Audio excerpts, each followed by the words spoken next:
Very nice to have you here today. Thank you for joining us. We're waiting for some other colleagues to join as well, but in the meantime, please, if you can change your names on Zoom and basically just write the name, your full name, organization that you're coming from, and we will do a quick check-in also on the chat to see where everyone is based and located. And in 1 minute, we're going to start.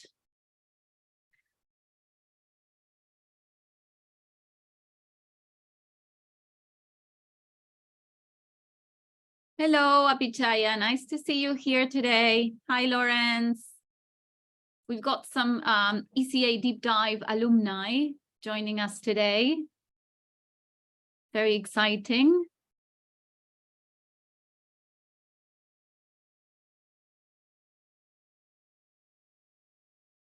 And welcome everyone else that's new to this spaces.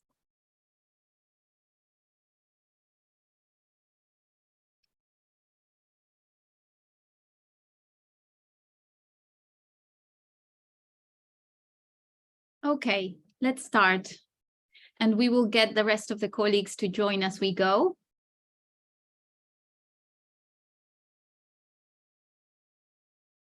Okay, so welcome to the Accelerating Innovations for Farmer Extension Services workshop.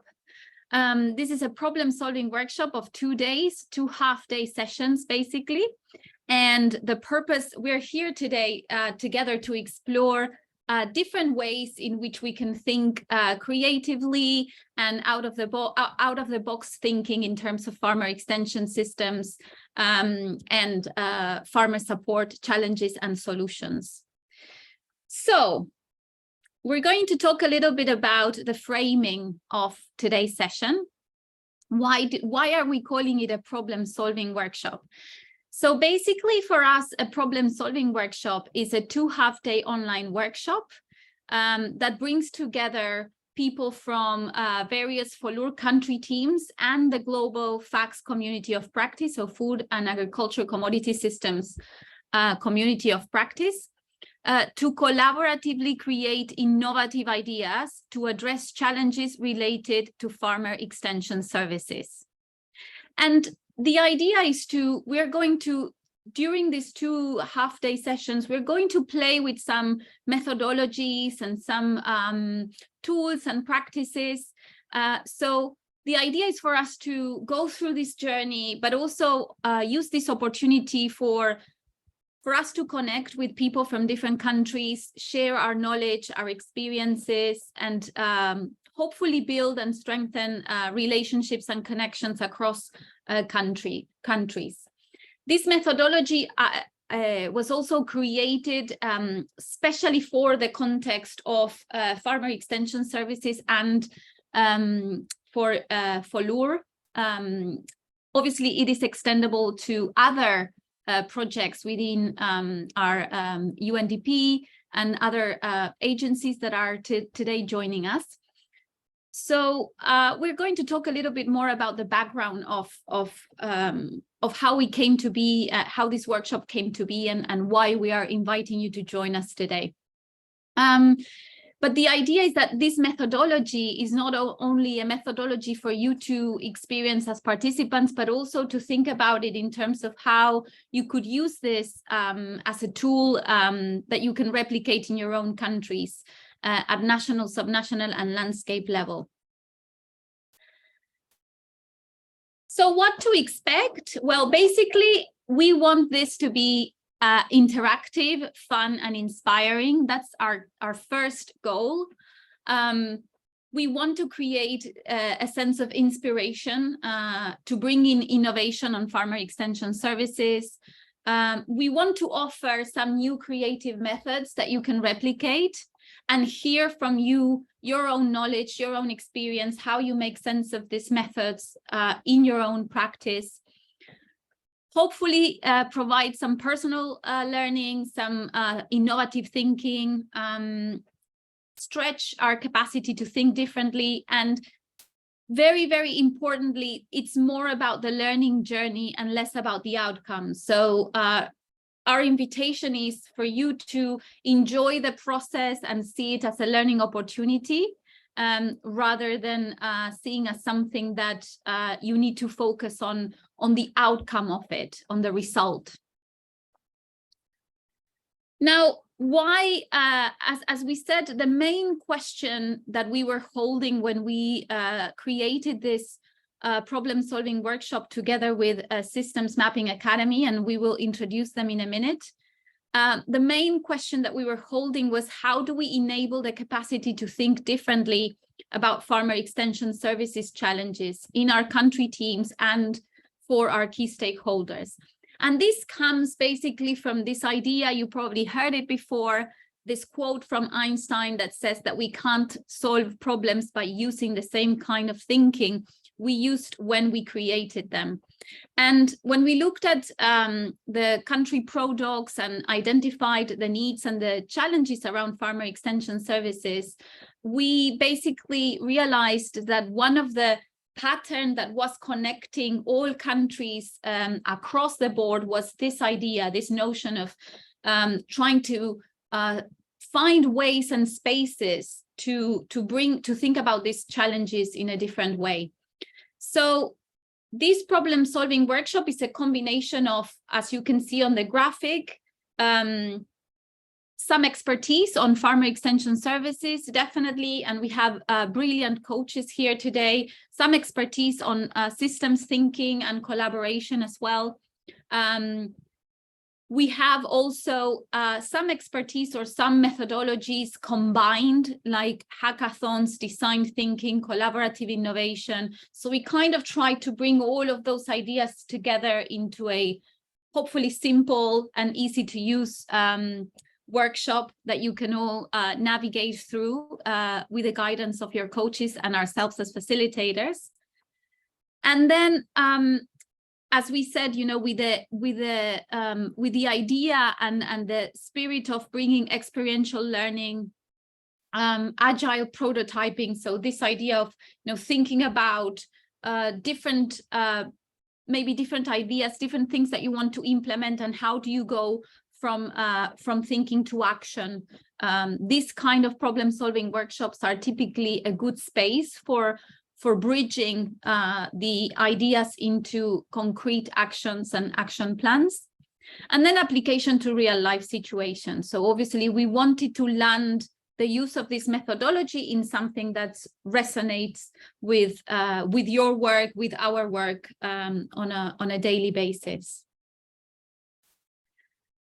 And the origin of it is related to FOLUR. So as part of our work supporting the global platform, and as part of our work within the Good Growth Partnership, the GGP, we are in the process of supporting farmer support systems and the countries that are part of FOLUR working on farmer support systems.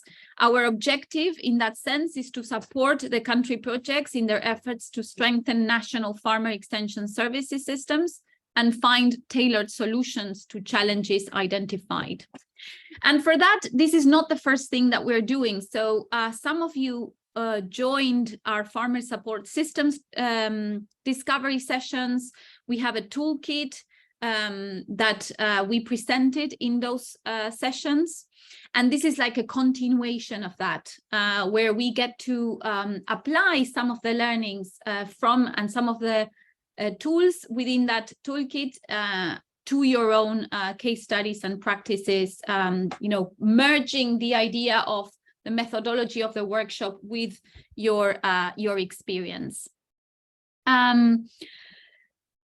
The farmer support system sessions were delivered in May, and this is the first problem-solving workshop that we are holding for the Asia time zone, and we are going to run 2 more in the second half of the year for the rest of the regions.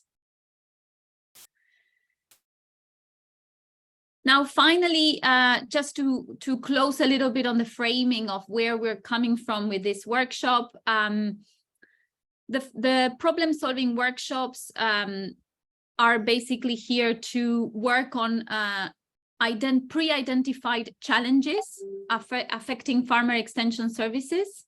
And these pre-identified challenges were captured from what we call the project document mining. So we went through the project documents of the different countries within FOLUR, and we identified 13 common challenges, which I'm going to share in a minute, and they were shared on the community of practice as well. And out of those 13 challenges, we selected the top 3 that were voted by the community of practice. We opened a voting process a month or so ago. And so the 3 challenges that are left are the ones that people voted as the most relevant, the most important ones, or the ones that they wanted to see solved or worked on. Yeah. So that's how we got to the point where we are today. There's many people working behind this workshop we have, and they're going to introduce themselves in a minute.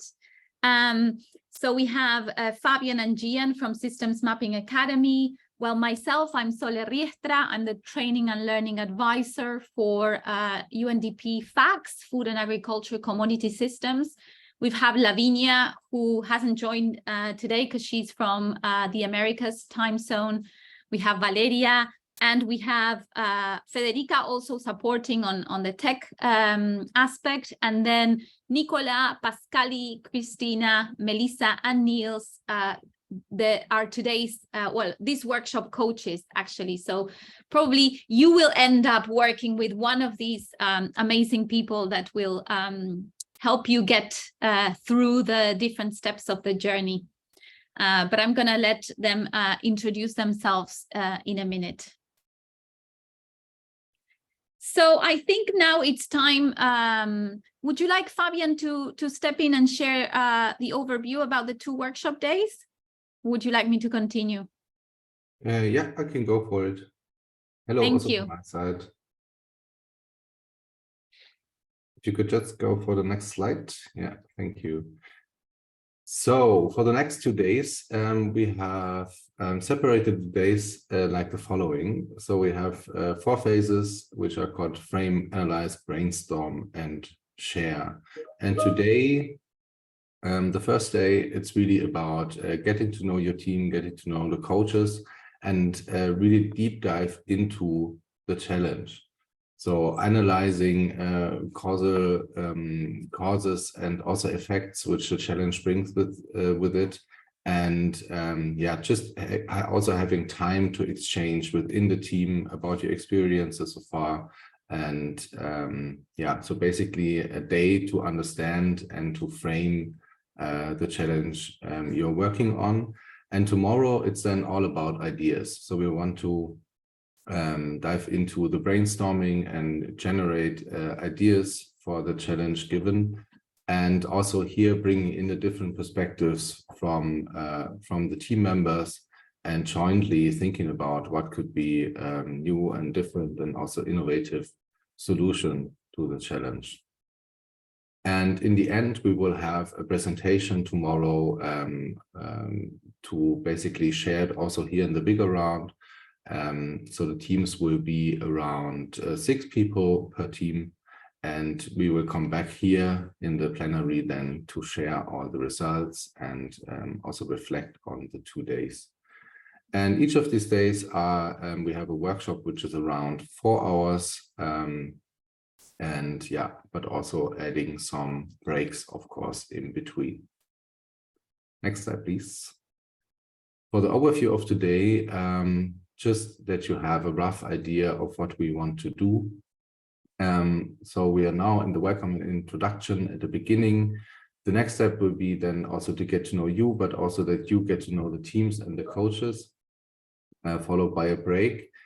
And what we also inserted in this workshop is a moment of inspiration. So we have a fireside chat where experts, which are already here today, which we introduce later on, will speak about what their experiences are and their insights in terms of innovative farmer extension services solutions. And so that we have a kind of a sparkling moment where we get inspiration into this workshop room, which is really great. And then we get started with the analyzing of the challenge and deep diving into the root causes of the challenge and exchanging on that. And thinking also about what are the target groups we want to address with your new ideas you want to create. And then also create a how might we question, which is basically focusing on a smaller part of the bigger challenge. But everything of this will make sense. And later on, we have coaches supporting you and guiding you through the process. In the end of the day, we then come together for a short reflection and also outlook for tomorrow. Yeah, that's it for the day. Thank you.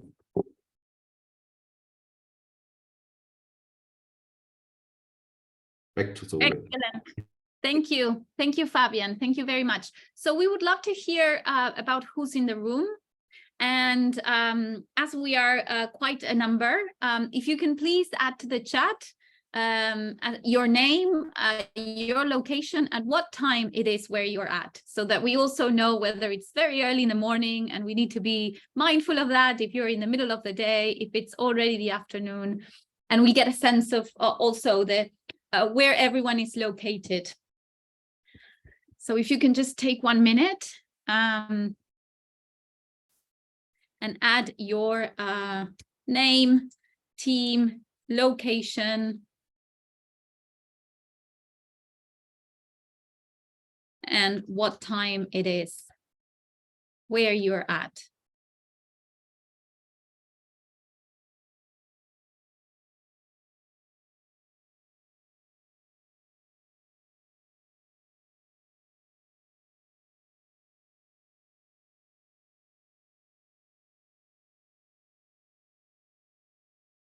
Welcome, Lawrence. Thank you for sharing.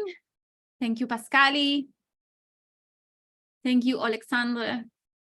Niels. Thank you. Hi, Nicola. So we've got people from, well, I'm from Hong Kong, Uganda, France, Ukraine, the Netherlands, Brussels, coffee time in Brussels, Portugal. Oh, in Poland, Thailand. Thank you, Apichaya. Christina. Oh gosh, yes, it is quite early in the UK. Emil from Papua New Guinea, welcome. I think you are on the latest time zone.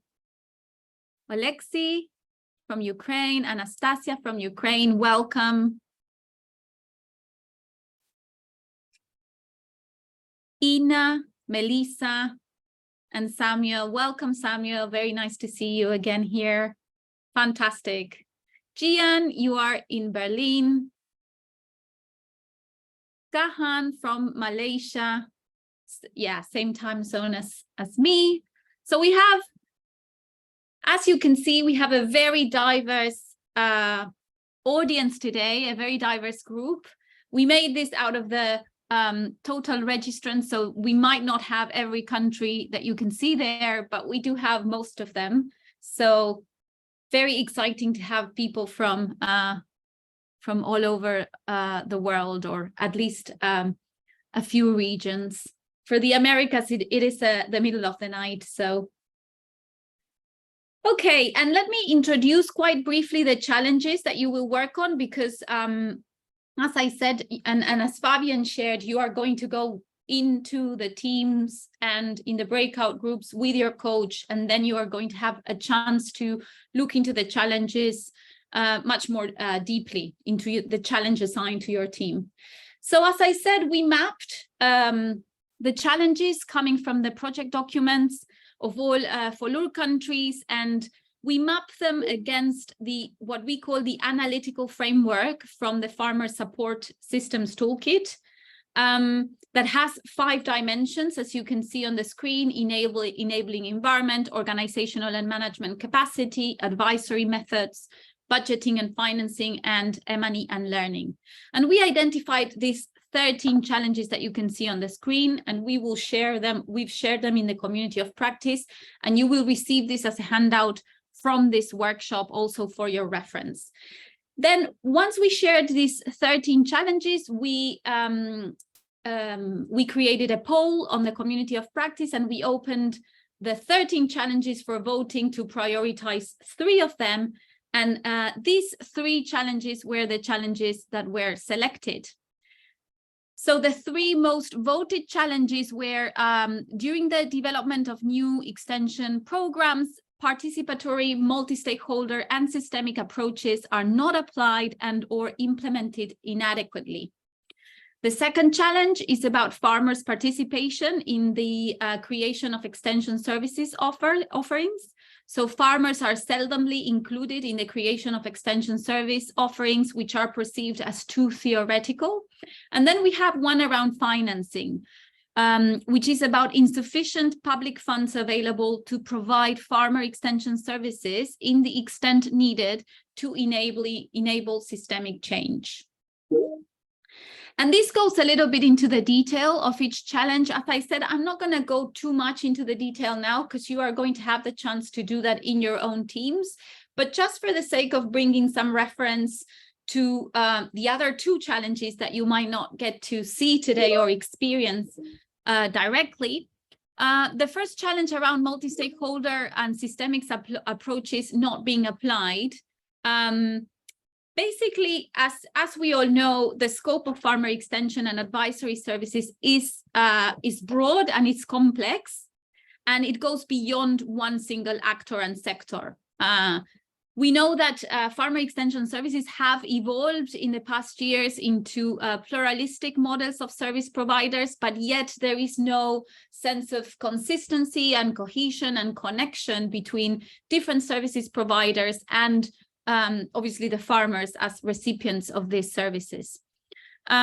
So the idea is to explore, and we offered some open questions, but these are not limiting. So just, as a way of expanding the thinking of this challenge, you can see some open questions on the right side, which are: what are the barriers that hinder multi-stakeholder participation, and what are the underlying costs of this lack of collaboration? And I'm sure you will come up with many other questions to go deeper into the understanding of this challenge. The second challenge, as I mentioned, is that farmers are seldomly included in the creation of extension services offerings, and these are perceived as too theoretical. Because they are, usually designed by technical experts that are, and these offerings are not fully anchored in the reality experienced by farmers and rural communities, particularly when it comes to cultural awareness and context, gender dynamics, social issues. One of the hypotheses is that these services are not responsive to the needs of the farmers because the farmers are not included in the design of these extension systems and services. So the proposal around this challenge is: how do we turn farmer extension services into farmer-centric, site-appropriate, and with an element of co-creation? And the open questions are: why are farmers not included in the development of extension services offering? And what is limiting the extension service developers to design more practical approaches? Finally, when it comes to financing, what was identified or emerged from the ProDocs is this challenge around insufficient funds available to provide farmer extension services in the extent needed to enable systemic change. What we observe is that financial insecurity is a major challenge, and in most countries, funding has been in decline for a number of years now. So the open questions to go deeper into this challenge are: what are the reasons for insufficient public funding? What kind of funding is needed to create effective extension services? And what other sources of funding could support the financing to rely less on public funds? So I'm going to pass it over to Fabian, and this is already some of the last bits before we jump into the more interactive side of this workshop, which is going to take most of the time. So bear with us until we finish with this framing, and then you'll be off into your own teams and have the chance to discuss more and share more. So yes, over to you, Fabian.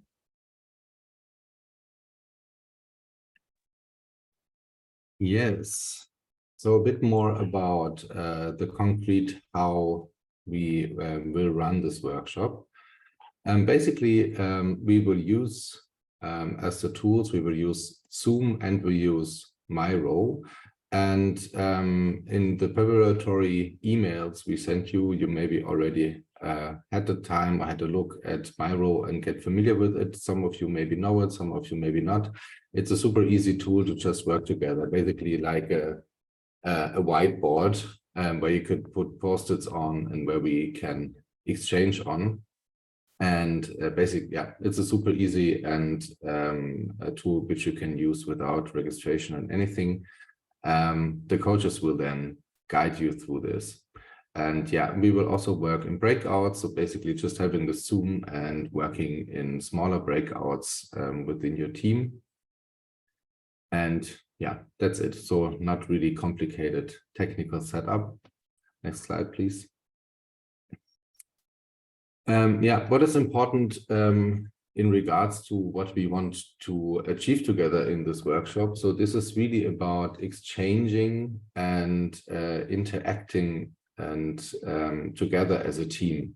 So active participation in this workshop is really key. So it's really about that the team and the members of the team are basically making this workshop, creating this alive, making this alive during their participation. So that's a really key. So without your participation, it would not really work out. So it's less an input thing, which we are doing here. It's more like a collaboration workshop. And so, yeah, it would be great if you could put your video on during the collaboration session within your teams and also here in the plenary, if it's possible, and the bandwidth is enabling that. But yeah, so yeah, I think it's just really important to, if you're working together with people on a challenge, to have a face and have an idea of who is collaborating, especially in this virtual setup and also in the really diverse teams we will have. And also, I think that's kind of already given, but just as we have, I think we had around 18 different countries attending, and also people from different parts of UNDP, parts of FOLUR there. So we have a lot of different perspectives. So also in order to make this collaboration really work out, it's great if you would value the different perspectives. So I think that's also kind of a thing in this workshop, that it's more about the exchange and the difference and the different perspective on things and the discussions around things where the learning really happens. And last but not least is kind of make it your own. So it's now we have these 2 days where we're working together, and we prepared a process which guides you through the idea generation and everything. But in the end, it's really about what you want to take away from this 2 days, and also here basically the engaging the engagement that you make it your own. So it's really about what is also valuable for you and how to use the time best. Yes, so that's about the collaboration guidelines. And next slide, please. And you already heard that we use the word coaches. So what are the coaches? We shortly will have a look at the people who are supporting you there. Basically to come through to these ideas, to create new ideas, and also to guide you through the discussions and all that. We invited experts to guide you through the whole process. And the role of these people are mainly the process facilitation. So basically this guidance, and also, of course, we have to think about how much time do we have for which exercise, and so on and so forth. And they are really pushing you forward, working on the exercises, but they are not solution providers or decision makers. So it's really a guide which leads you through the whole workshop. But it's not meant to be that they will basically be there for context input or something like this, or making decisions. So it's really about that it's just for you, it's working more smoothly within your team. And of course, they are always there for answering questions or anything regarding the whole workshop. And now let's have a look at who is in the room. So we have 6 coaches today, which will follow you. We are just adjusting our team setup. So we have to see how it works out, how much teams we will have in the end. But I will just shortly hand over the microphone to each of one of the coaches to super shortly, just briefly introduce you. Where are you located and where are you coming from, and what is basically your role, just that everyone heard the voice and saw the video. Should we maybe shortly get started with Nicolas? Would you make the starting point? Thank you. Yes, thanks a lot. Good morning, good afternoon, everyone. I'm Nicolas. I'm part of the UNDP Food and Agriculture Commodity Systems team. I'm leading the work we're doing on innovation and collaboration, and very happy to be here today. I'm based in Brussels, Belgium. So looking forward to this time together. And I pass it to Gian. Thanks, Nicola, and good morning also from my side. It's great to meet all of you today. My name is Gian Beek. I'm working with Fabian in the System Mapping Academy. So we're facilitating systemic and problem-solving workshops. And very excited for our workshop today and tomorrow, and curious about the ideas that we will develop. And handing over to Pascal. Good morning, good afternoon, everyone. So I'm Pascal, and I'm part of the UNDP Food and Agricultural Commodity Systems team. I'm global manager there, global project manager actually, and I am supporting especially the FOLUR global platform and the Good Growth Partnership deliverables within it, which this one is one of them. So looking forward to this session, and thank you very much for your active participation to come. Thanks. Back to Fabian. Thank you. Niels, do you also want to introduce yourself shortly? Sure, thanks. My name is Niels Haak. I'm Director of Sustainable Coffee Partnerships within Conservation International. And as Conservation International, we are part of the Good Growth Partnership, and through that support some of the FOLUR deliverables, particularly linked to some of our coffee work, linking up to efforts of the International Coffee Organization and Sustainable Coffee Challenge, but then also supporting on-the-ground teams where coffee-related or FOLUR programs are implemented that have a coffee link. So hence my interest in connecting with Jane in Uganda, for instance. And I'm super excited about this workshop to see kind of what bubbles up, how we can connect these different layers. Over to you, Christina.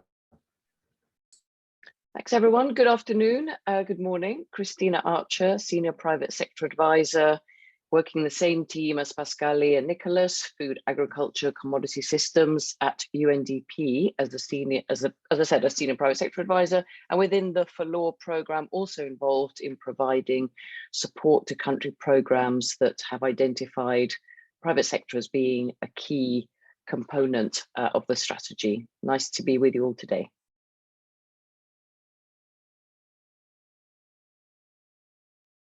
Thank you. But last but not least, maybe Melissa. Hi, everybody. My name is Melissa Salazar. I work as a commodity specialist in the same team as Christina, Pascal, and Nicola. I am based in Addis Ababa, Ethiopia. Nice to meet you all. Great. Thank you, everyone. So these are the people who will guide you through the days. We are pretty working on the team setup, as some people didn't join, which we expected to join, so we have to reshuffle the team setup a bit. I was just wondering, maybe just asking the team shortly, is there kind of an overview which we could show now, who is participating on which challenge, or should we continue maybe and postponing it for the moment being? So just asking shortly the question. Yeah, thank you, Fabian. Let's just touch base. So Federica and Valeria, who are supporting us in the redistribution of the teams. Fede, Vale, what do you think? Are we ready to share how the final teams look like, or do you need a couple more minutes? Thanks, Sole. I think we are ready to open the breakout room. Vale, any final comments around it? Thanks. No, I think we are ready. Right. Thank you very much. Yeah. So yes, we created for now 4 different groups with around 3 to 4 participants. And in each of them, there will be at least one of our coaches. So I will open now the breakout room. And yes. Before we open, I'm wondering, do we have something that we can show on the screen? In terms of groups? Yeah, I can shortly build something together if you give me 1 second. Yeah, so that we can show first everyone how the teams are composed and which teams are doing which challenge, and we provide that overview, and then we can move everyone into the breakouts if that's okay. So we'll just take 1 more minute. Thank you, Fabian, for that quick yeah. Copy and paste. Yeah, I will just try to make it happen. So do you want me to stop sharing so that you can share your screen? Yes, I can shortly jump in then. So we have challenge 1, challenge 2, challenge 3. Okay. 1, 2, 3. So and then Fede and Valeria, if you can double check that we are all aligned. Once Fabian shows the screen, then we are moving into breakouts so that you can start the more interactive conversations very soon. Yeah. So, thank you. Yeah. Give me just 2 minutes. No problem. No problem. This is problem solving live, so that's true. We're walking the talk here. Agility above all. Yeah. So we have team 1, we have team 2. So yeah, I think this should work. With all the reshuffling, we have to see some of you already chose the challenge before. And yeah, we just have to see if it's now working for you. So we have team 1, we have team. Yeah, And Fede and Vale, for anyone joining now, let's keep anyone joining now. I can see that Zoe joined. Hi, Zoe, welcome. Welcome to the session today. If you can just bear with us and stay for a minute, we will then assign you to one of the teams. Okay, thank you. Thank you very much. Yes. All right, so I will now just share my screen. Actually, Great. we have the overview about the teams. Let me just go here.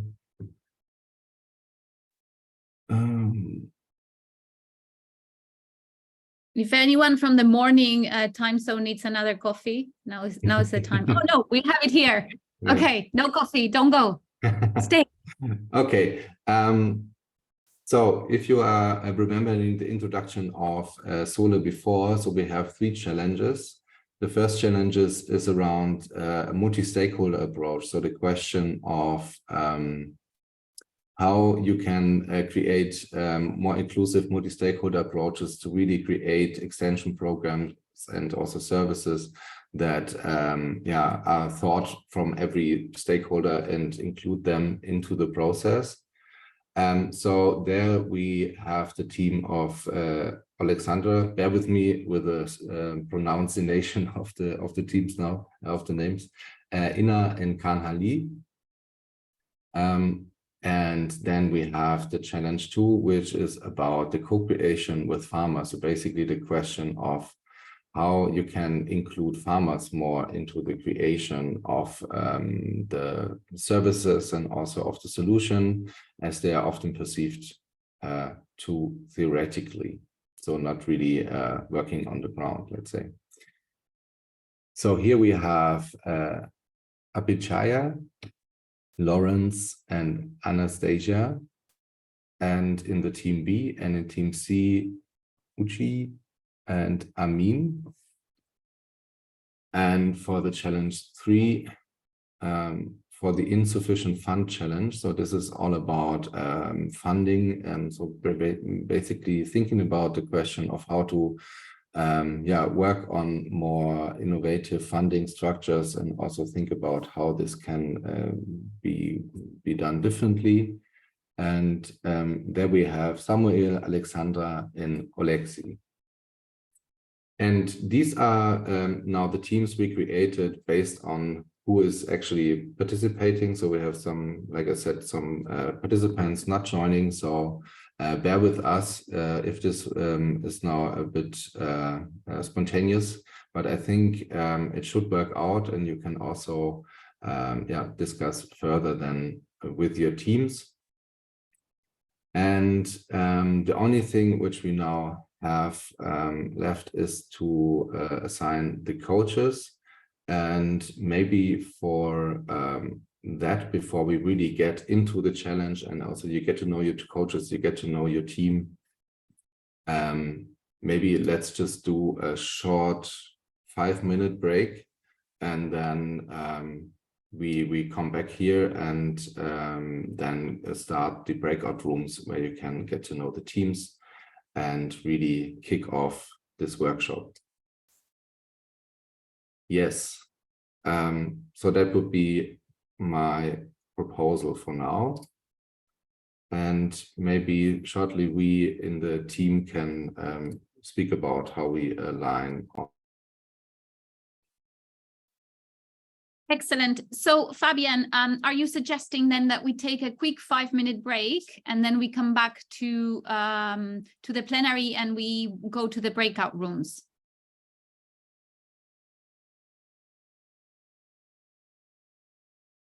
Fabian, are you there? Sorry. Yeah, that would be my suggestion. Yes. Okay. Can I suggest, would it be okay if we go into the breakouts? I think we might be, we might just give people the chance to get into the teams. Is that okay? We could also go for, I like that idea. So maybe let's just start the breakouts, and then we shortly on which coach is joining. That's also working out. Yeah. Yeah. Thank you very much. So Federica, if you can send people to the breakout groups, and the coaches will join in a minute. Okay, thank you. I assigned some of the coaches, but some of you know, so yeah, please feel free to join already. Thank you. Yes. Yeah. So thank you, Fabian, and thank you, Fede and Vale. I think let me just share with you Team A, Pascani, just briefly what we had originally, if that makes sense. We had Pascali on Team A, I think, and Team B was Niels, if I'm not mistaken, and Team C was Nicolas. Yeah. Team D is Niels, and I just teams. Yeah, I just like switch between Team B and C, so it will be Team C Gian and Team B Nico. Okay, sounds good. And yeah, thank you, and thank you, Alexander, for your message. I know that you will need to leave very soon, and because you have other commitments, but we really hope you can come back anytime. Perfect. And yes, can you please, Fede, assign the rest of the, can you Of please course. assign the rest of the participants? So we have Alexander, we have Arafat, we have Anam, and we have Zoe. Thank you. Yeah. Thank you very much. And Pascali, yeah, I think Pascali was hoping to. So we have too much coaches at the moment. So we have 6 coaches and 4 teams. And I think, Melissa, for you, it would be fine to use Yes, it so differently today. yes, Pascal said we have a proposal for a thing that needs to be done tomorrow, which we didn't know existed when I signed up to be a coach. But as Neil said, Sole and team, if you need anything, like I'll be on standby, I'll be here. But if not, I'll be working on the Kathy proposal. So wonderful. Good luck. Thank you very much. Yes. Good luck. Thank I'm you. sure you'll do great, and let me know how it goes. Thank you. Thank you, Thank Melissa. you very Thank you much. for all your time. Thank you very much. And Fede, shall we send Alexander to I team? think he will need to leave soon. Alexander, please confirm to us. If not, happy to assign you to the group. Thank you. Yeah, yes, colleague, thank you. Yeah, sorry, I have to leave because of urgent stuff, but my colleagues are here, Ina and other colleagues, so we will share with them and ourselves good findings. But thank you much for the very important subject, especially for our project in Ukraine now. So that's really timely. Thank you. Thank you very much, Alexander, and we will stay in touch then. Thank you. Bye. Yeah. Bye-bye. So the only question is then, we now have a team with Gian and Christina, which has 2 coaches. That's the only thing we know. That's okay. My major concern at the moment is, does everyone know which challenge they are assigned to? Because I don't think they do. So that might be confusing. Yeah, it's, yeah. So Fede, maybe and Valeria, please, if we can clarify on the chat which challenge each coach has. And Fabian, or maybe Fabian, you can help us figure that out based on the Miro board. Yeah, I can. I have done this graphic now. And I put it on the Miro board. Yeah, so all the preparation in regarding that is now not working out.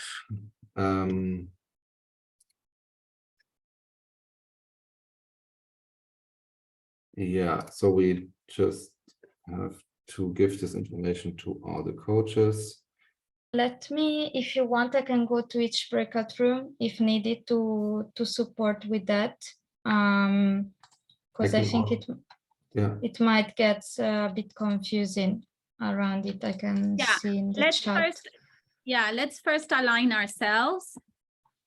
Yeah, I mean, they are the original groups, and I mean, all the coaches should have like the challenge that they were assigned to, like to their group. It's just like I switched the name of the two groups between Nico and Niels, but it's like the same participants that were assigned.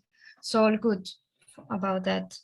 And do we have somewhere visual where we can share that with the coaches? Because I think they're slightly confused. So if they have something that they can look at and reference to, that would be helpful, I think. Yeah, I just put a thing together based on Valeria's work.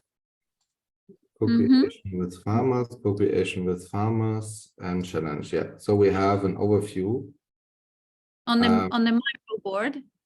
I now put it on the Miro board. Okay. And yeah, so basically, yeah, we also have the graphic there. Vale, now that you are doing Team A challenge and the challenge, can you add the name of the coach, please? So Team A challenge, during the description, and then I guess it's Pascali.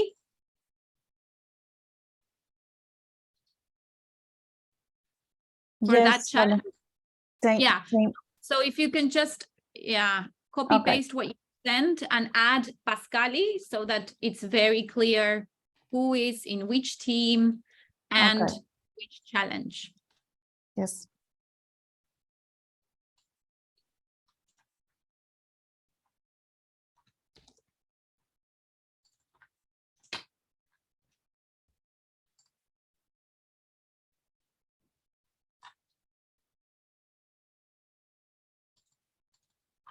It's also looking like the Xian's team is working. Okay.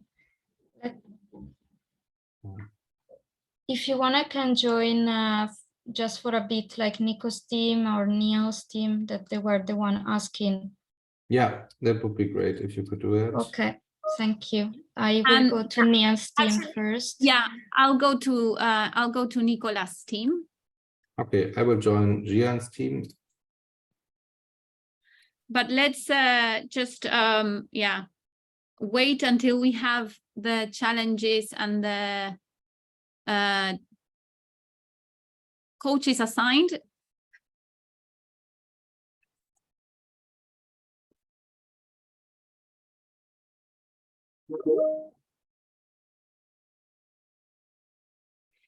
Fabian, do you have the link to the Miro board with you? Yeah. Can you just post it on the chat, please?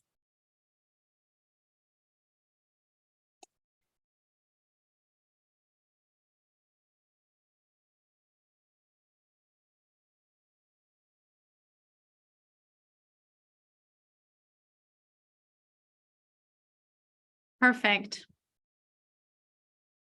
So where did you add the whole coaches thing?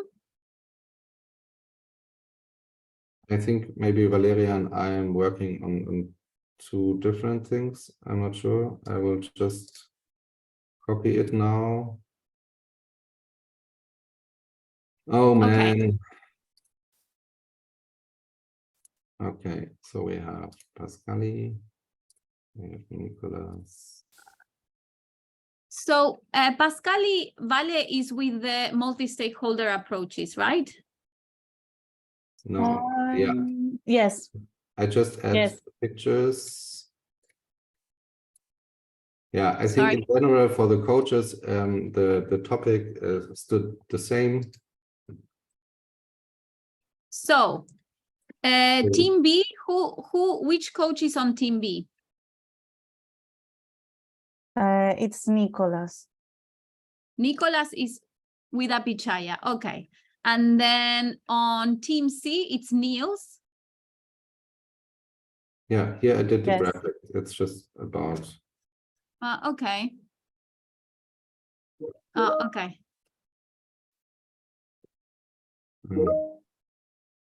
Okay, so Gian just said that there are just two participants. So two coaches and two participants doesn't really make sense, I think. Right. So basically we can ask Christina or Gian to drop out. Let's just keep Christina and ask Gian can be on our side, just rotating around. All right. Okay, so let me just share this, see if I can share it on the chat.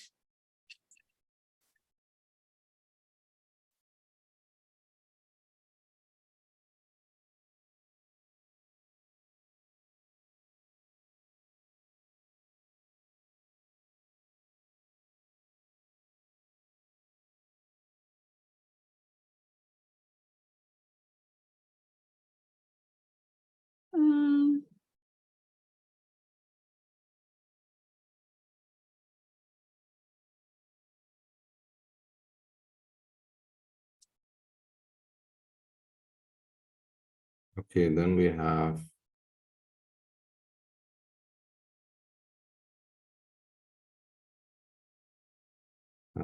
it's working.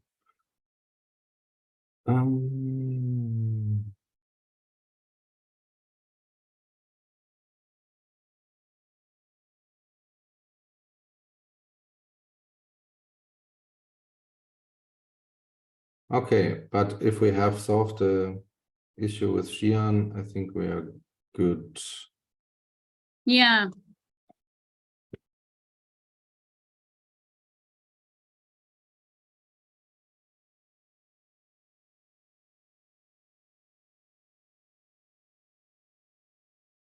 Yeah, perfect. So now we have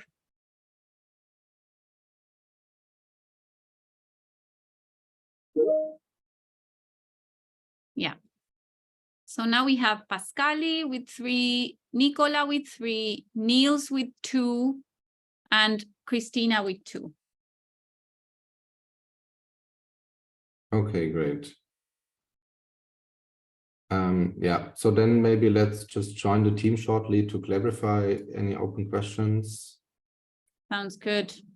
I will join Nicola's team then. Okay, I will join Christina.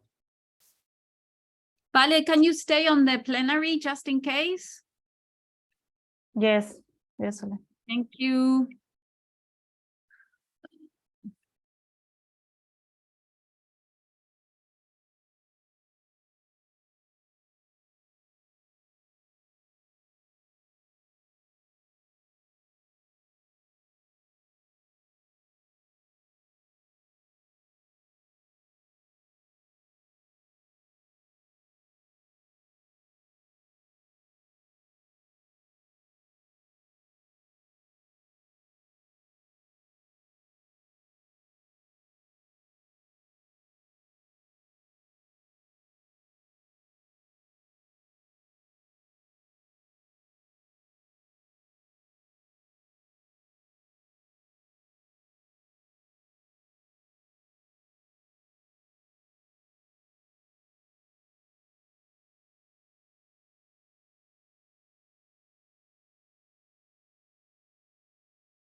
Hello.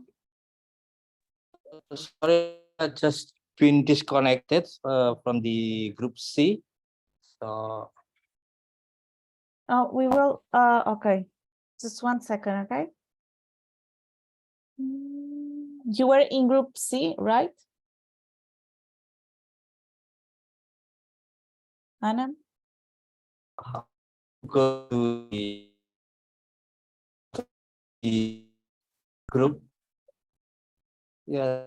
So sorry, I'm really not technology guy. So group C.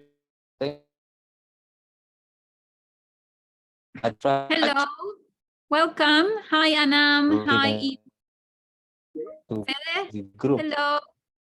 Hi, Ivo. Welcome. Hello, Anam. Hello, everyone. Thank you for joining us. We are on a breakout group session at the moment. Is Anam joining a group, Fede, or? Yes, Anam was in our team D with Niels, if it is Anam Masrur. But I cannot see Anam right now. Okay. Here in the plenary, perhaps he has some internet. Yeah. He's coming there it is. here. Yeah. Let me reassign him. So Anam is joining team C with Niels, right? In group, yeah, it's now D, yeah. And yeah, so we have around 4 people for each group at the moment. So let me know how I can be of any support. Yes. Yeah. Hi, Ivo. Welcome. Hello. Thanks. You don't have to assign me. Can you let me know when you're regrouping? Because then I'll just join for the next session. Then I'll just leave now. Actually, because it's an interactive session and we are forming the teams, it would be quite meaningful if you joined, if that's okay, because now they're working on the introductions. Is that okay for you? Are you able to join? No, I was just more thinking of maybe joining for half an hour, but then I'll just, because I have just too many meetings otherwise. So I'll just zoom out. I see. Okay. Right. Thanks a lot. Take care. Thank you. Thank you. Bye. Thank you. Bye-bye. Yeah. So, okay. So just to say so that we are all aligned, team A is Pascalis, team B is Nicola, team C is Niels, and team D is Christina, The other way around. No. Team D is Niels. I just, because when I reassign the group, like they are all like, Niels is about challenge number 2, and Christina and Gian, they are about challenge number 3. But I just like switch because I was moving around people, you know. So yeah, it's just a matter of name of the team. Okay. So we need to align because what we have in my row and is different. Engine farming systems. So yeah, so I really like that. I think we already started to kind of really spread out into the why and how are we doing farming systems, and then back down to why we know it's important, but then do we need to have a common definition? So we've started to open it up. So lots of very interesting questions came up, but Samuel, you had some great points to share. What was your key takeaway? Christina, I thought you would say it all. I thought you would say it all, but as Christina mentioned, yes, we had an interesting discussion. We touched on what we understand, or in the general view, how we see the extension system. And broadly, it was how the farming actors, farmers, and other actors who are playing a role get access to knowledge, skills, practices, technology, finances, and information. Of course, which keeps on evolving as challenges come up, like now climate change, where they require adaptive innovations and technologies. Yeah, and then we dived into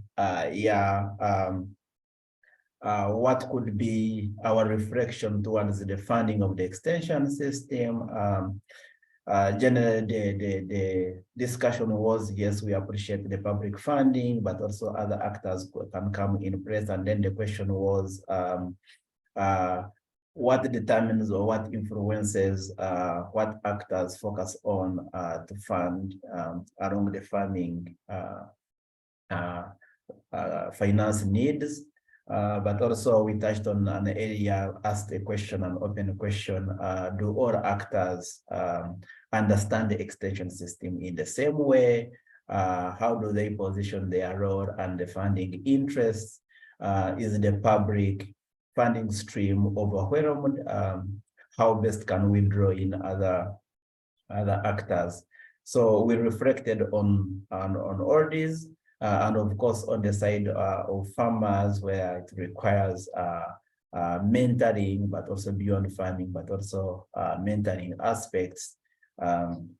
So we touched on all these aspects, and the idea was, to unpack the challenge that is in front of us and see if we have shared experience across the regions where we come from. And yes, our facilitator was taking good notes. I think our board should be looking pretty populated. Thanks, Fantastic. team members. Unless other team members want to add something, Alejandro. Thank you, Samuel. Everything was covered. Thank you. Fantastic. Thank you very much. And just to say to the rest of the group that this team was working on the insufficient public funds challenge, so the financing aspect. And let's go to and hear from maybe team B, the co-creation with farmers. So Apichaya, Lawrence, Anastasia, and Arafat, is it? No, Arafat only, right? Yeah, so Apichaya, Lawrence, and Arafat. And Nicola, of course, is the coach. Okay. Before, I hope they will allow the coach to do a wrap up. But for us, we were looking at, of course, the challenge that comes in the fact that the extension, most of the extension programs, the designers do most of this work in a rush. There is poor planning, and then the involvement, because they think these farmers do not have knowledge in the designing of programs, and down the road, what is designed is not for them because they have not been involved. And then people want to use a lot of experience in designing programs, and experience is good, but there is always changes in the environment or in the places where you've been, and most of these are what brings up the gaps in the extension services. So that's what we shared, unless Nicola would like to add something. Maybe Apichaya first. Do you want to add anything? Okay. I think there's also a part from around the skills and capacity of the extension officials themselves. They have the technical capacity and knowledge, but somehow capacity to engage, to do something with multi-stakeholder may be lacking. And in context of Thailand, which is highly centralized, one limiting condition is the policy process, which is a top-down process. So it's really hard for a subnational level to try to be creative, innovative, engaging with farmers, even though the policy is decided from the top. I think that's what I would like to add. Yeah, it was very nice to share the experience across countries, like seeing that, while Uganda and Thailand, or my experience also, is very different, yet there are similarities in terms of the limiting conditions of how projects are designed or extension services are designed. So that's interesting to see those similarities and differences. But it was very active, and we already went into the solutions. So we are way ahead, guys. Yes, good. And excellent. Thank you very much. So let's continue with the same challenge. And Niels, would you like to share, and anyone from your group maybe that would like to share as well? Sure, I'll kick us off and then have others on the team start. Honestly, we spent the vast majority of the time on introductions and getting the team set up. We had some tech issues, but so we're basically still in the middle of unpacking the challenge, but Anam kicked us off with sharing his reflections on how kind of the disconnect between levels of education and access at the different levels, where governments are able to use and have access and know-how, but with advanced tools like AI, drones, all of that, which is really foreign and unknown to farmers. So that lack of knowledge around those technical solutions and tools is a big barrier in kind of making that, reinforcing that perception of the extension services being too theoretical for farmers. And then Uchi in his introductions already remarked the kind of the challenge of the amount of the low amount of extension agents covering a large amount of farmers. So kind of that practical inability to really get input in the design of extension services from farmers, because they are simply not reached due to the lack of capacity among the extension agents. Uchi,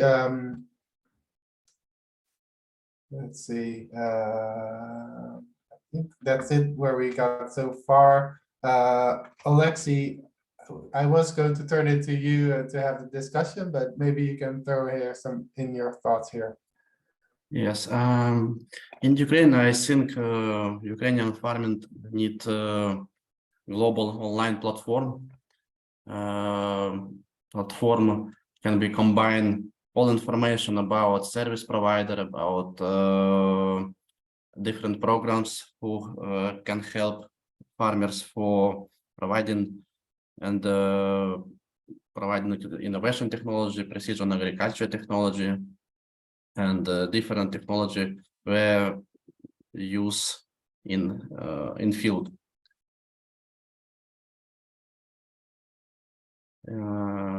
But now this information in different place, in different resources, and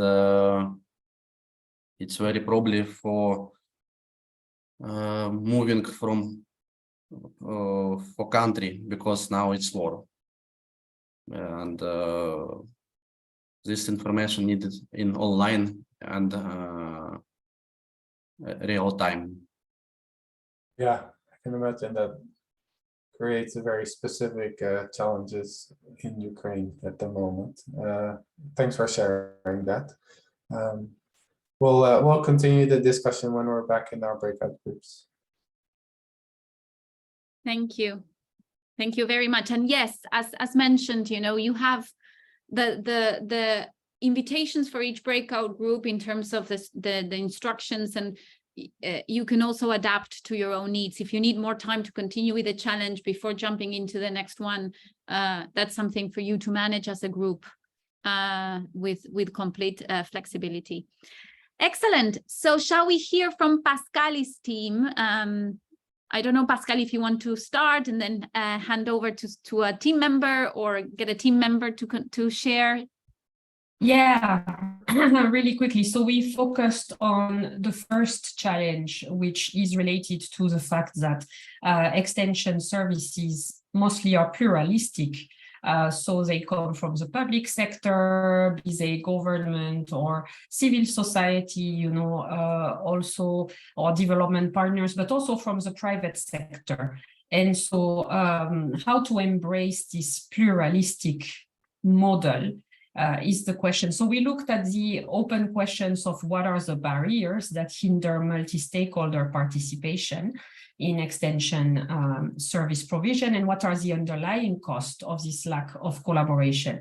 And what we saw is that we have 3 participants in our team. We have Ina from Ukraine, Kahan from Malaysia, and we have Zoe from FAO, who is a farmer field school specialist. So we saw that most of the things that came out of the reflections were related to governance systems related issues or barriers, or farmer level related barriers, and we've started looking at, okay, what are the effects? So basically we've already started with these open questions going into the causes and the effects of this challenge. And I don't know, Ina, each one of them has looked at where they come from a country, they looked at their own specific context in that country. Zoe obviously has a more global view. So I don't know if any of you want to speak to what you wrote. Please go ahead.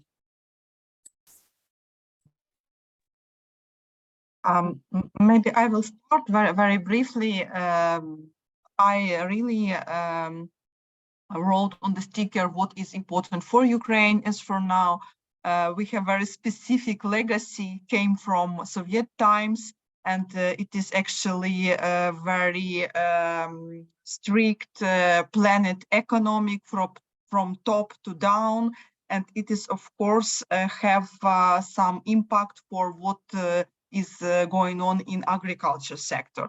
It's the barrier for multi-stakeholders approach, actually.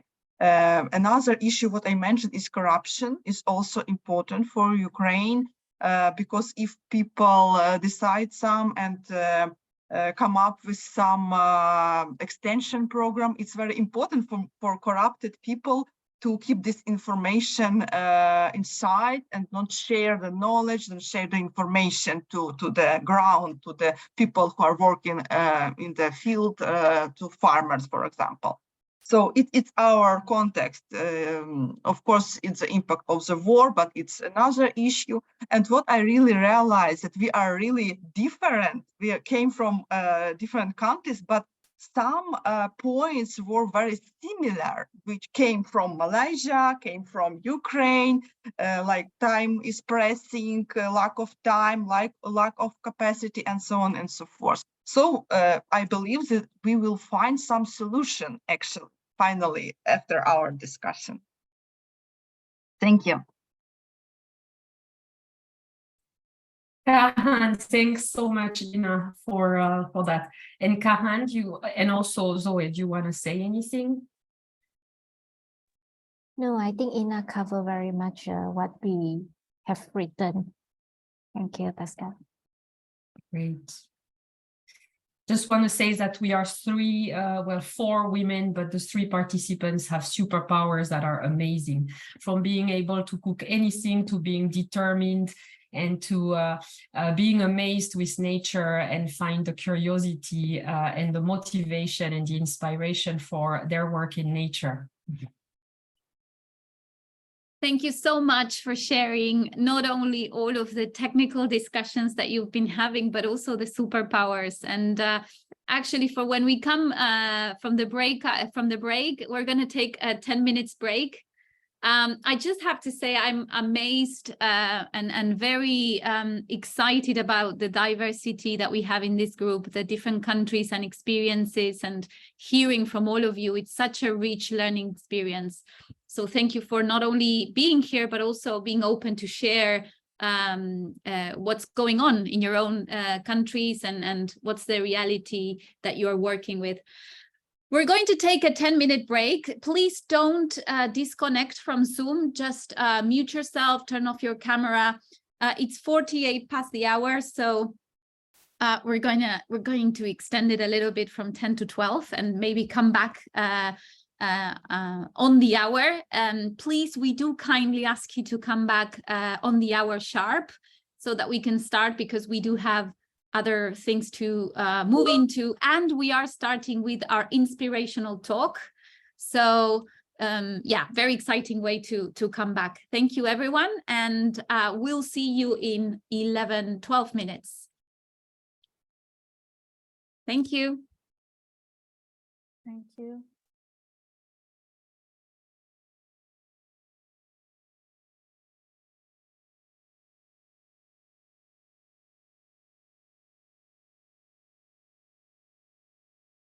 And we are going to move into our inspirational talk or fireside chat. So get cozy wherever you are. Hopefully you've managed to get your second or third coffee. And the idea of this inspirational talk is to have a way of approaching farmer support, again, in a different way from experience, but also using different resources and stories and experiences. And we have our two fireside chat guests, Nicola and Pascal.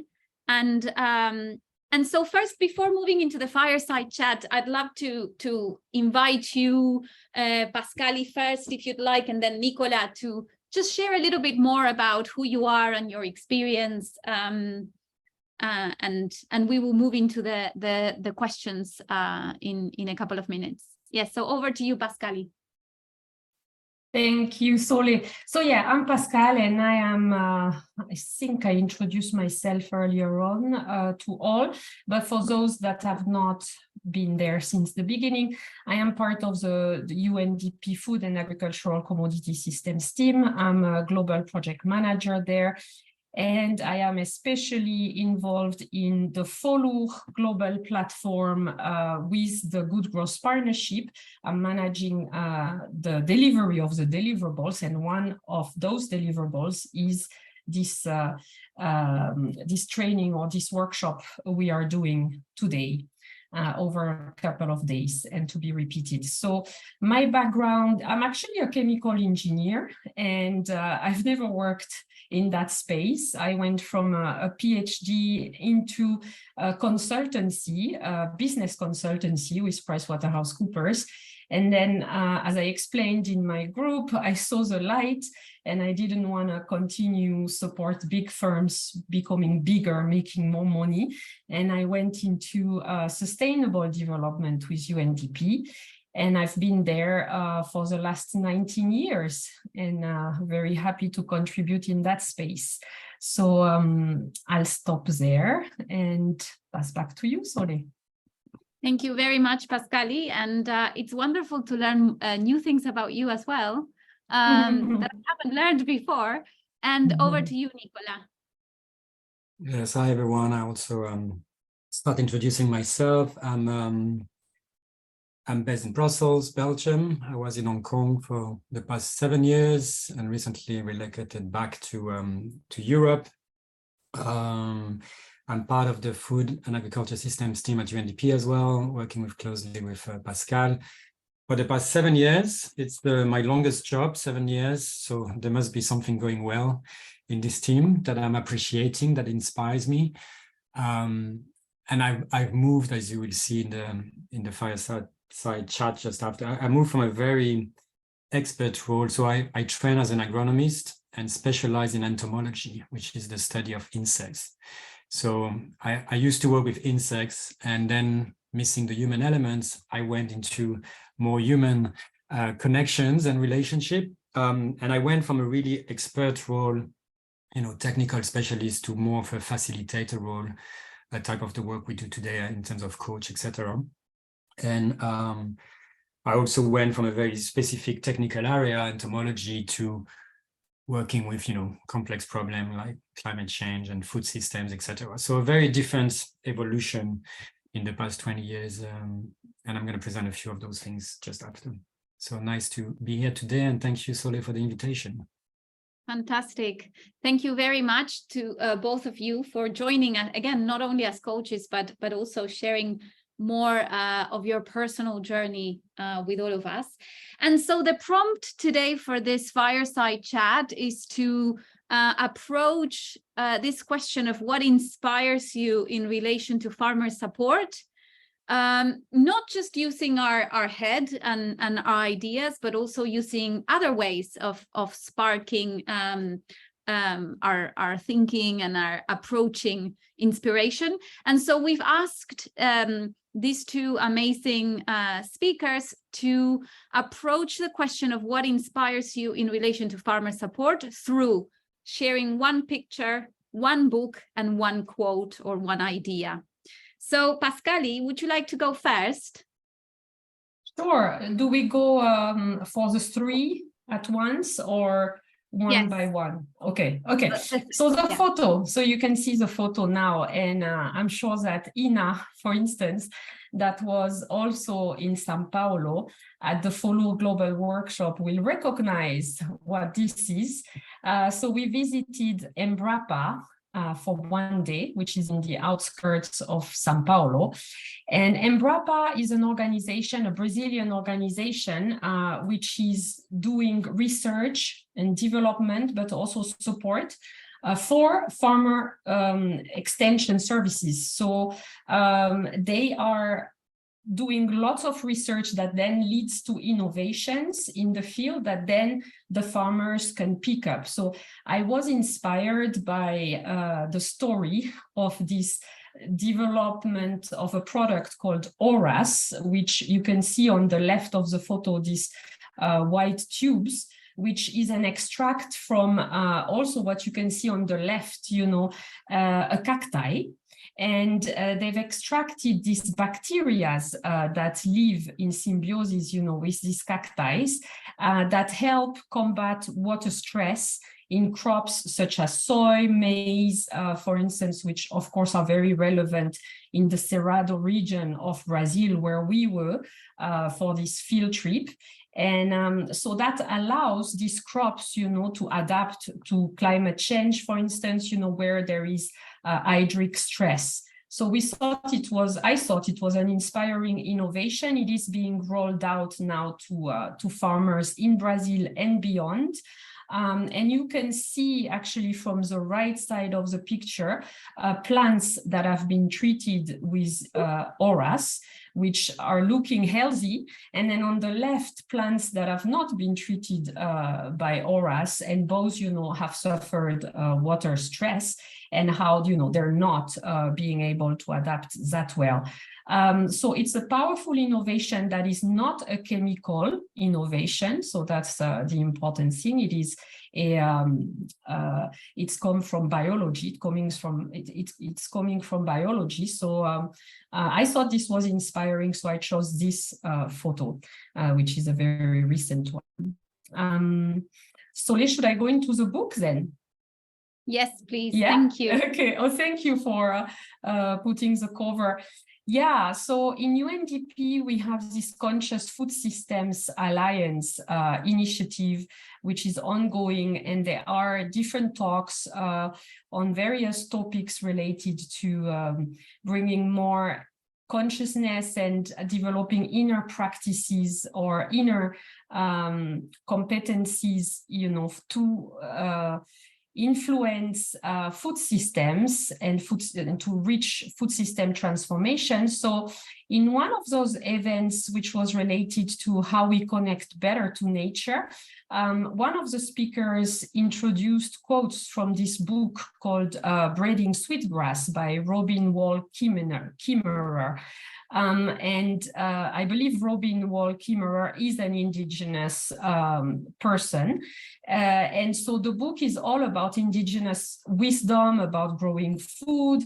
And yeah, I found it inspiring because it reminds us, that when we eat, we are actually also deeply connected to the land.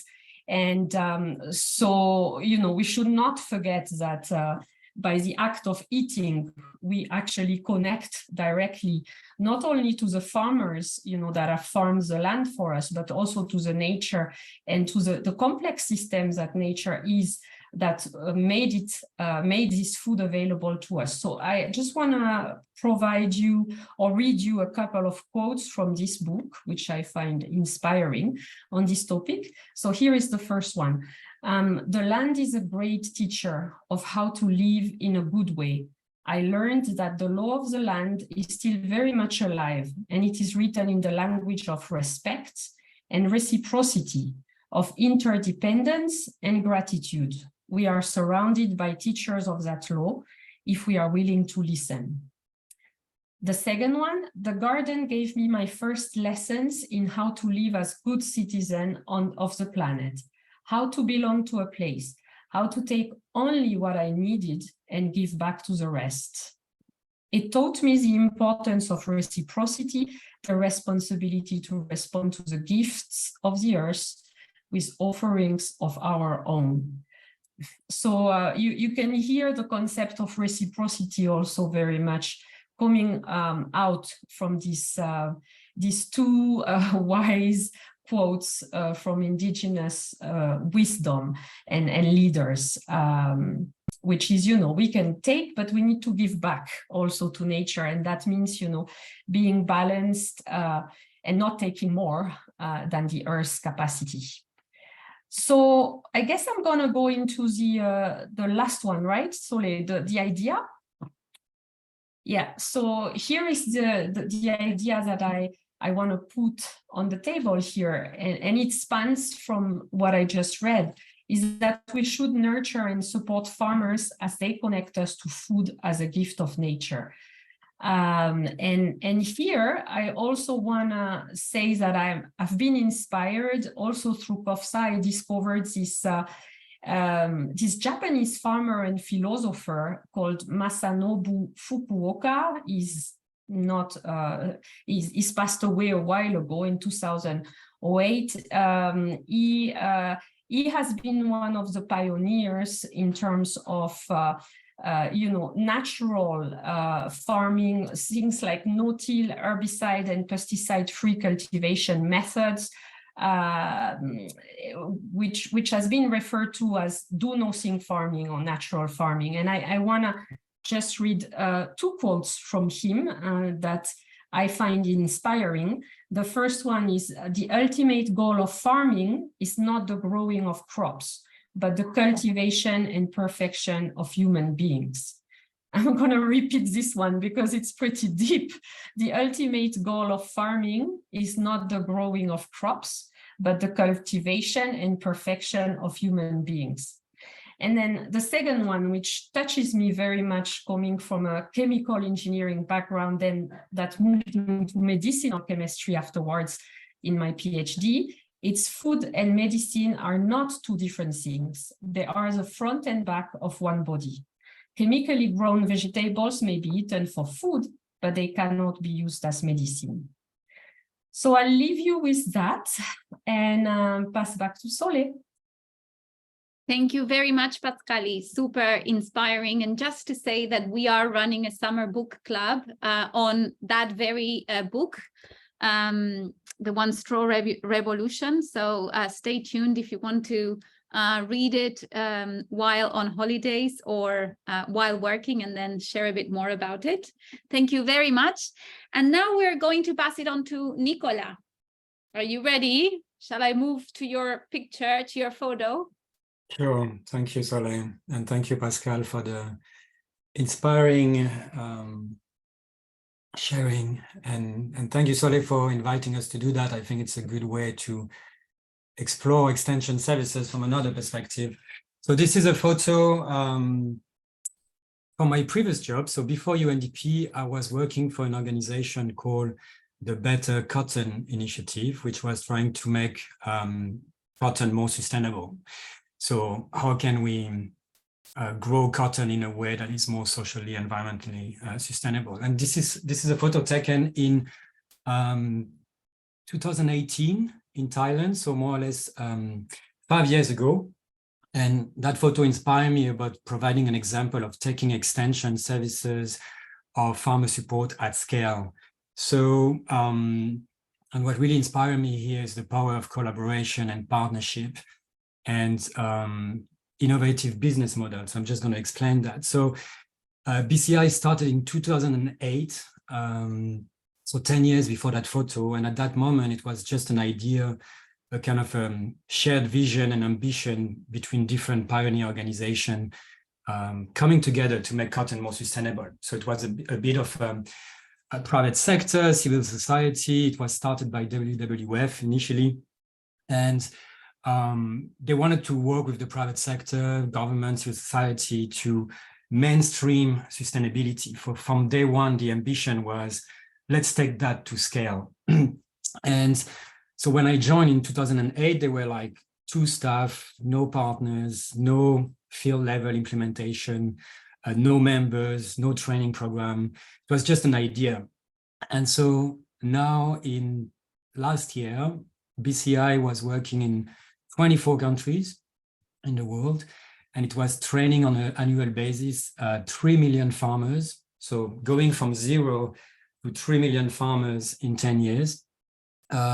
It was producing 20% of world cotton production. So 1/5 of the world cotton production produced through those amazing people that you see in that photo. And there's more than 2,400 members in that organization today. And so there's a business model about investing money to train farmers to do extension services for every ton of cotton that is bought by a retailer, you know, like Adidas or H&M or IKEA, etc., using the cotton in the supply chain. They need to put back money into training farmers on social and environmental sustainability. And the organization, the secretariat, now has 140 staff. So when I joined, there were 2. Now it's 140, and it's completely self-funded. So it's a financially self-sufficient secretariat with 140 staff, and they get money to recruit 140 people just through the membership, those 2,400 members. So that's a very different model than a donor project approach, where you are depending from the donor money to do a 5-year project cycle, etc., that we are used to. And so they use for extension a train-the-trainer model. And so here what you can see is the 60 implementing partners. So you can see people from China, from Pakistan, from India, from Mali, from Brazil, from Australia, all the cotton producing countries. And then those 60 partner organizations train other people in the field. So they have, like, at the moment, to train 3 million farmers, they have 50,000 lead farmers, 5,000 field facilitators. They have what they call producer unit, which is different producers coming together, more than 500. And so last year, out of 3 million farmers trained, 2 million were certified. So it's a certification system. 2 million were certified as doing the production principles from BCI. So that's something that inspired me really in terms of business model, so that you are not depending on donor money. And second, in terms of going to scale, you know, from an idea of where you start from nothing, where you can reach 20% of world cotton, of world production. So very inspiring to me. Next, Solé. So this is a book that you don't want to buy, not unlike Pascal. You don't want to buy that on Amazon or whatever. It's just reflecting on my own journey about what inspired me with extension. That was my first ever deliverable as a professional. So 25 years ago, I was working in Brazil, actually with Embrapa, in partnership with Embrapa that Pascal mentioned. And my first ever deliverable was to write an extension booklet, if you want, for Brazilian cotton farmers. I was already on cotton at that time, about how they can recognize pests and natural enemies of cotton so that they could reduce their pesticide application. So in Brazil, cotton is grown on very big farm, and they can use as many as 10 to 15 pesticide application during one season. So huge impact on the environment. And by using more natural ways of protecting the crops, you may reduce, you know, from 10, 15 applications to 10 or 5 application. And so this is just reflecting on my own journey, where everything started. So and the importance of extension as my first assignment.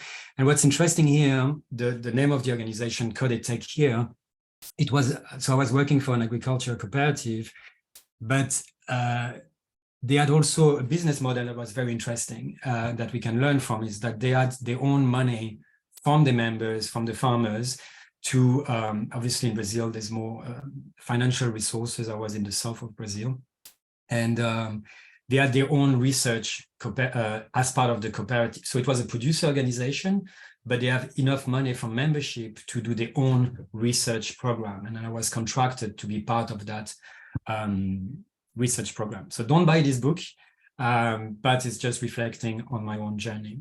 And then to finish on a quote, I think really the headline for me is, with the example of BCI, the Better Cotton Initiative, this could only reach that level of scale through collaboration. You know, there's no way you can achieve such ideas without collaboration. So to me, it's really showing the power of collaboration for extension services. Is, you know, we really work together with private sector, civil society, government, producer organizations together about developing, you know, what should be the curriculum, how we're going to go about it, how it's going to be applied, how it's going to be funded, etc. And so that to me is a very strong example that also connect back to the idea of the workshop today is the importance of collaboration for going to scale or for financing, etc.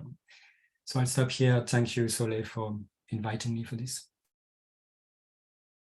Thank you very much, Nicola, for sharing a lot about your personal journey, the work that you've done, how you are connected to farmers and farmer extension services. And also thank you, Pascali. I love that you both bring very different angles. And I think this, hopefully this method around, you know, bringing a photo, a book, an idea can help us as well think differently about how we get inspired individually and personally, and bring that into the process as we go along this workshop. I'm going to pass it on to Fabian now, and he's going to walk us through what we are going to do in the next couple of hours that are left. And so, don't hesitate to share any questions or any comments that you might have on the chat. Over to you, Fabian. Yeah, thank you. Can you again share the screen? You already do. Perfect. Yes. So now we are slowly getting deeper into the challenge and the work we want to have a look on the next 2 days. As already mentioned in the beginning, we created some kind of methodology, which is a framing for this workshop and for the process. And I would just let you know what we are doing today, so that you also get the high level perspective on a methodological way. Please make next slide. So basically, these challenges we are now working on are quite huge and also quite complex, as you surely already realized in your day-to-day work. And so we want to give you some exercises at hand, which help you to dig deeper into the challenges and maybe also explore different areas where which you didn't have the possibility yet.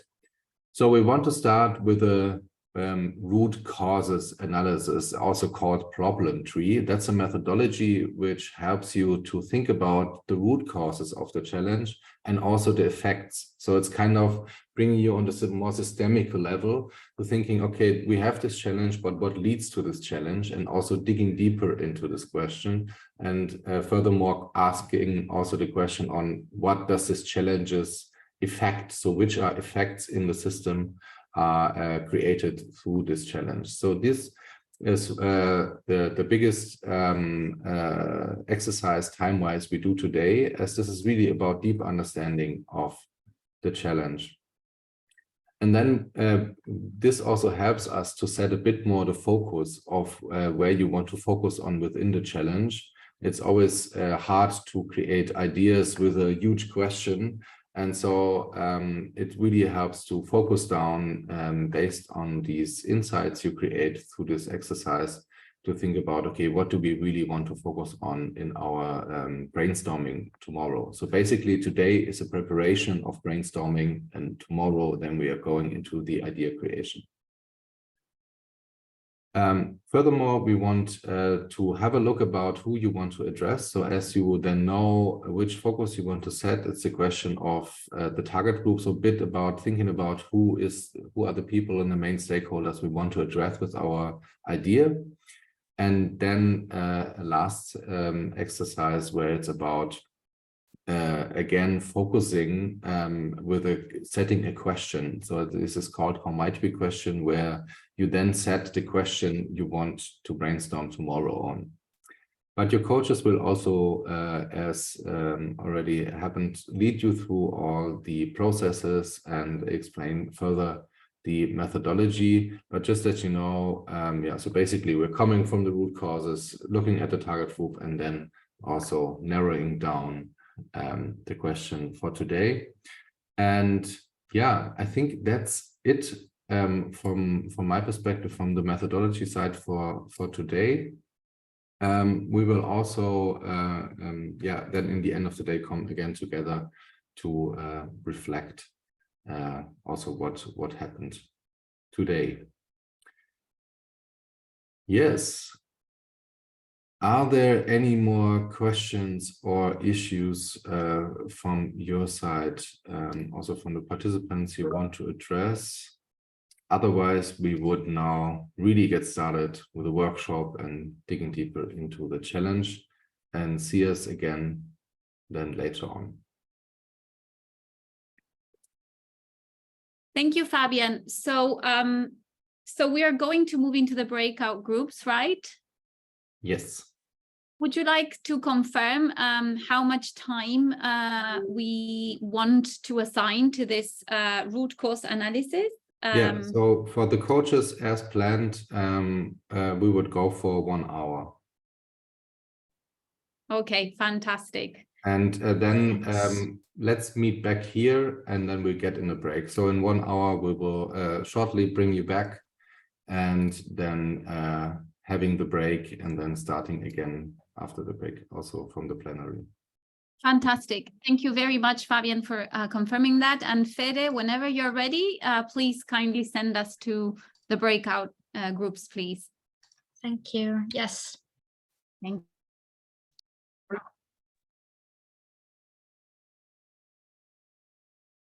So great. I think everyone is back. Yeah, we are aware that this closing the breakout rooms often is kind of abrupt change of conversations and so on. But we also want to make sure that you that we don't have a too much exhausting program here. So we want to make a break for you to also relax the brain a bit in this really intense workshop format. So yeah, we hope that you had a good exchange in this first exercise. I think for those who are not yet finished with the exercise, you can also shortly continue after the break with that, of course. But for now, we would say let's do another 10 minutes of break. Questions and understanding of the root causes and the challenge that we were working on. So, and yeah, these things take time, right? So it is that question of going deep requires investment. So thank you, Fabian. And shall we let you lead us through the rest of the session today? Thank you. Do you want me to share my screen? Do you need the presentation? I can share. I only want to shortly have a look at the second part of the day. So now you should see my screen. Yeah, so first of all, thank you for all the energy you already put into the teams and also the coaches to be so flexible and adapt to the situation this morning. So I think we are quite good in terms of there are discussion going on and really digging deeper into the challenge. So far what I saw on the Miro board, that's great. And yeah, what we now want to have a look on. So if you're not yet finished with the analyzing of the root causes, you of course can work on that further. The two things we want to have a look on in the next 45 minutes would be around the target group. So thinking about what is the target group of the area and the challenge you want to address with your brainstorming tomorrow, and also narrowing down kind of a brainstorming question to ease the brainstorming tomorrow. And after this two breakout sessions, so in your team, we then will gathering back in the plenary here around 12:30, maybe a bit earlier, and yeah, to wrap up the day, shortly reflect on the learnings of today, and also have an outlook on tomorrow when we actually then go into the brainstorming of the ideas.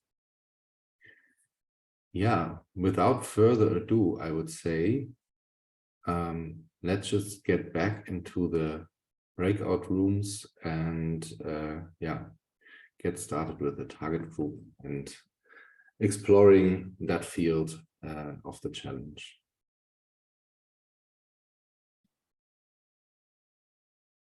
Or would you like me to do so? What's your preference?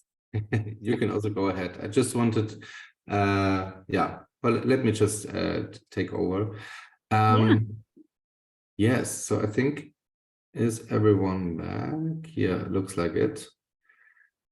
Yeah, so first of all, yeah, thank you for your participation today. So I think we had the opportunity to really exchange in the teams and get into the challenges. That's great.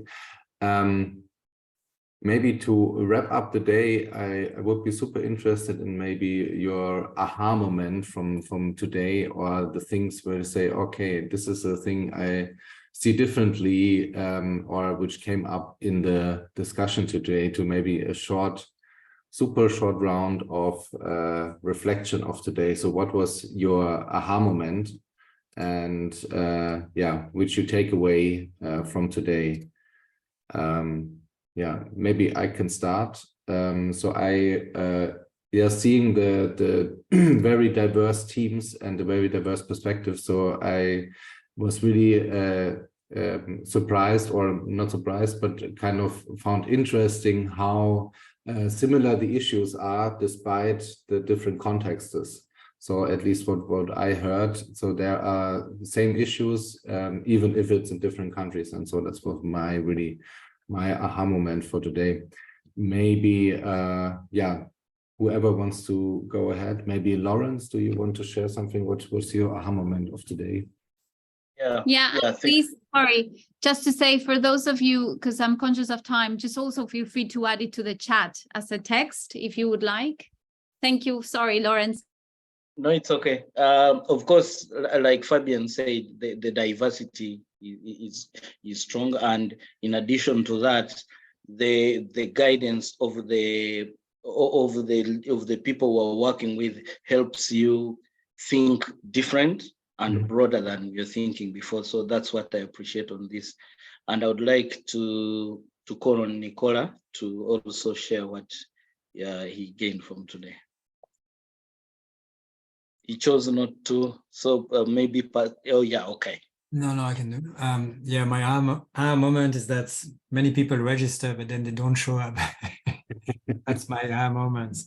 But yeah, I know I'm always,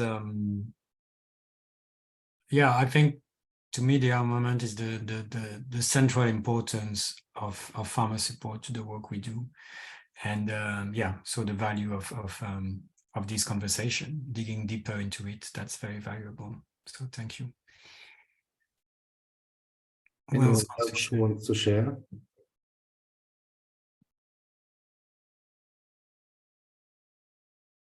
We also have some in the chat.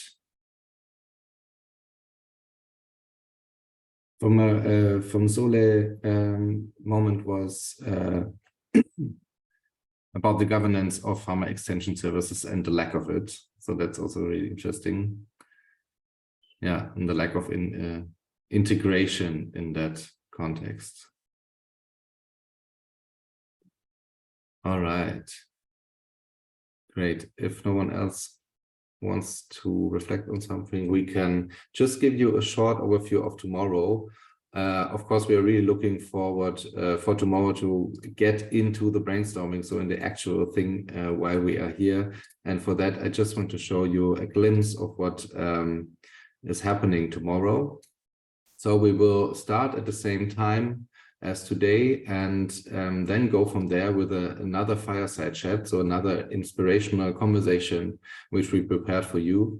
And then we will dive into the brainstorming, prioritizing the ideas, and also detailing it a bit out, to then, in the end of the day, have time for reflection, but also present the idea to the overall team so that everyone basically can share and also give feedback to the topics you worked on. Yes.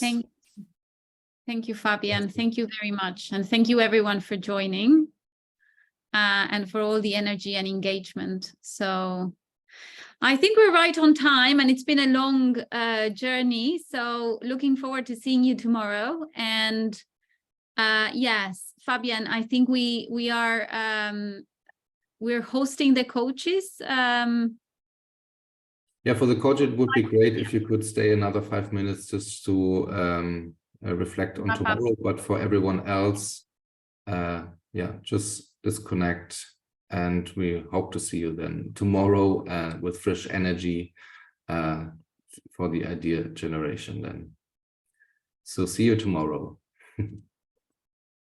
Bye. Thank you. See you tomorrow. Bye.